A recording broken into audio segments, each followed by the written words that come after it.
नमस्कार दोस्तों, स्वागत है आपका हमारे चैनल पर। आज हम बात करेंगे दिवाली के सबसे खास और पवित्र दिन दिवाली पाडवा की कहानी के बारे में।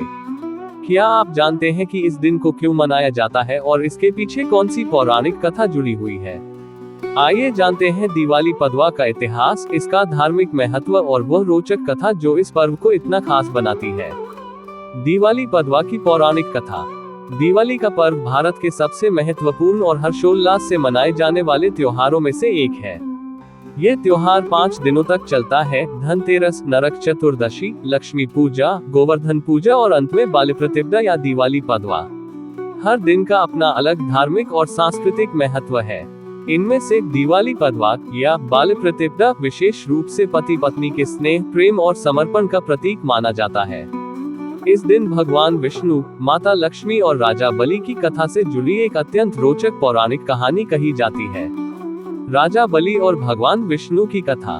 पुराणों के अनुसार बहुत समय पहले महाबली नामक असुर राजा हुआ करते थे।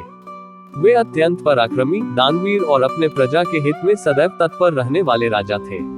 उनकी प्रसिद्धि स्वर्ग, पृथ्वी और पाताल तक फैल गई थी। उनके दान और न्यायप्रियता की ख्याति इतनी बढ़ी कि देवता भी उनसे भयभीत हो गए। राजा बलि भगवान विष्णु के परम भक्त थे, परंतु उनके गुरु शुक्राचार्य के प्रभाव में आकर वे देवताओं से युद्ध करने लगे। धीरे धीरे उन्होंने तीनों लोकों पर अपना अधिकार जमा लिया। इससे इंद्र सहित अन्य देवता विचलित हो गए और उन्होंने भगवान विष्णु से सहायता की प्रार्थना की। भगवान विष्णु ने अपने भक्त राजा बलि के अभिमान को दूर करने और देवताओं की रक्षा के लिए एक लीला रची।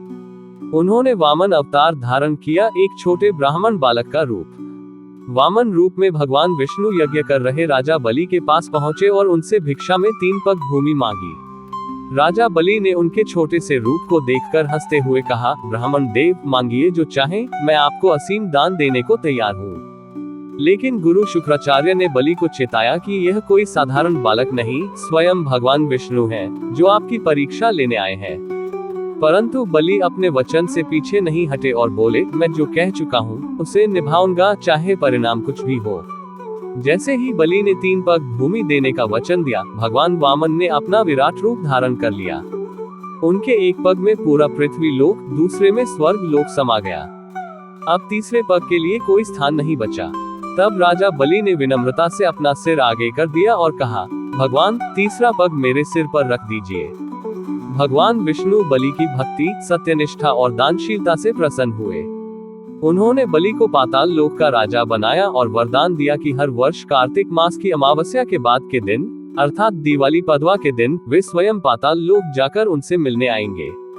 इसी कारण इस दिन को बालिप्रतिपदा या दिवाली पडवा कहा जाता है। इस दिन लोग भगवान विष्णु और राजा बलि की पूजा करते हैं और यह माना जाता है कि इस दिन पाताल लोक का द्वार खुलता है, जिससे समृद्धि और सौभाग्य का प्रवाह घर घर पहुंचता है। पति पत्नी के प्रेम का प्रतीक। दिवाली पडवा को वर्ष प्रतिपदा भी कहा जाता है, क्योंकि यह हिंदू पंचांग के अनुसार नए वर्ष की शुरुआत का दिन माना जाता है।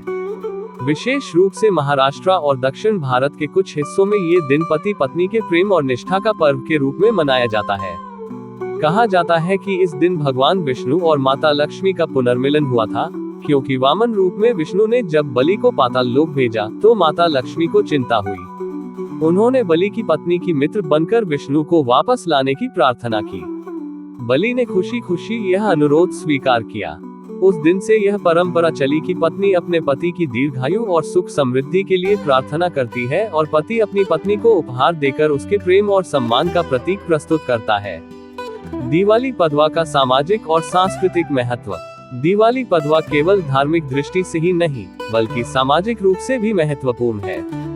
ये दिन नई शुरुआत, आशा और परिवार में प्रेम सौहार्द का संदेश देता है। व्यापारिक दृष्टि से भी ये दिन अत्यंत शुभ माना जाता है।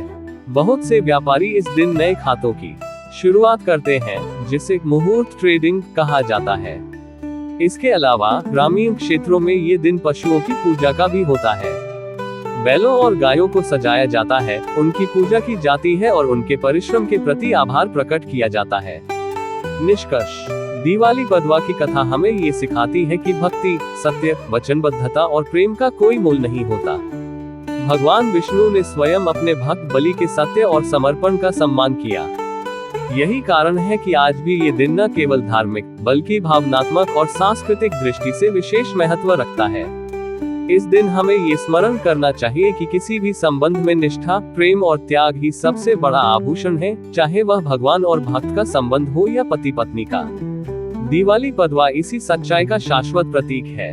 तो दोस्तों, यही थी दिवाली पदवा के पीछे की पौराणिक और ऐतिहासिक कहानी। ये दिन केवल त्योहार नहीं, बल्कि पति पत्नी के प्रेम, समर्पण और नई शुरुआत का प्रतीक है। अगर आपको ये जानकारी पसंद आए हो तो वीडियो को लाइक करें, शेयर करें और चैनल को सब्सक्राइब करना न भूलें। मिलते हैं अगले वीडियो में एक नई कहानी और नई जानकारी के साथ। धन्यवाद।